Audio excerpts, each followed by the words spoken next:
So ito nga pala yung code na ginawa ko. Dito naman yung enter name for team.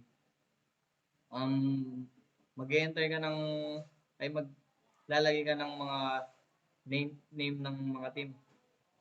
Dito naman sa team name ganad BMT, please enter again. Magkaano ka ng name team na unique yung ano nila, like pangalan, ganun. Try natin ni Ran.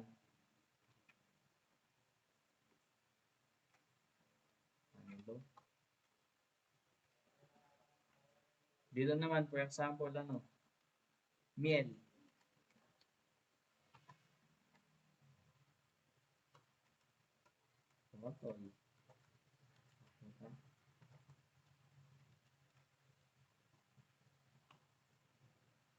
Ito yung lumabas yung soccer match schedule, yung miel versus Totoy.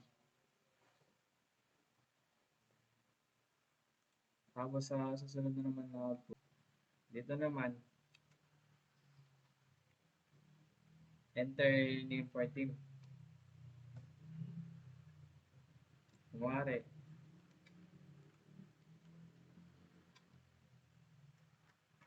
yung miel.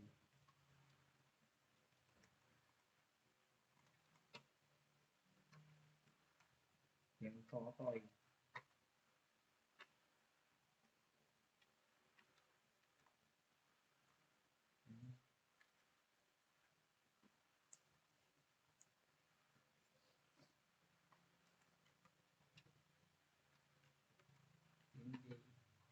So ito yung lumabas yung team.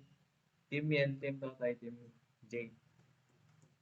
Bali dito, ito yung maglalaban lahat sila.